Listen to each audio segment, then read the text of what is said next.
Understanding Heartfelt Sympathies. Hello everyone, and welcome to today's video. In this session, we're going to dive deep into the meaning and usage of the phrases heartfelt sympathies.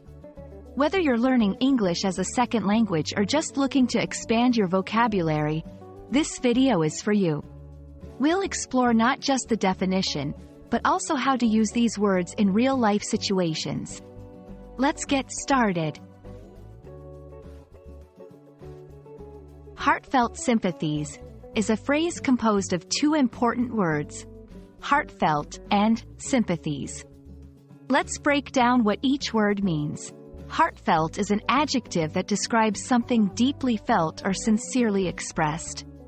It comes from the heart, signifying genuine emotions.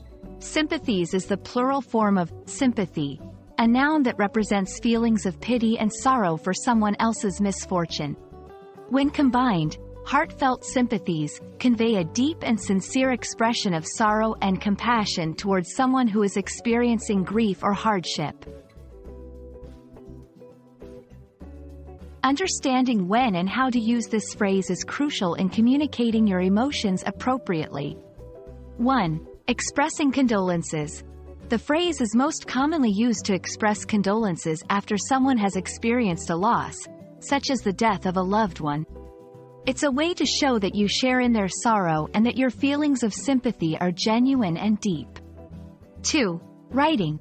You might use heartfelt sympathies in letters, cards, or emails when someone you know is going through a tough time.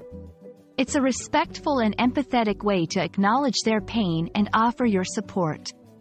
3. Speaking. While less common in casual conversation, saying, "I offer my heartfelt sympathies," in formal or solemn situations can convey your sincere condolences. To help you better understand how to use heartfelt sympathies, let's look at a few examples. In a sympathy card, my heartfelt sympathies go out to you and your family during this difficult time. In a speech at a funeral, we are all here to express our heartfelt sympathies to the family of the departed. In an email to a grieving friend, I wanted to extend my heartfelt sympathies to you upon hearing the news of your loss. We hope this video has given you a clear understanding of the phrase, heartfelt sympathies, and how you can use it to express genuine sorrow and compassion. Remember, the key is to be sincere and considerate when using these words, as they carry a lot of emotional weight. Thank you for watching, and we wish you the best on your English language learning journey. Stay tuned for more insightful videos.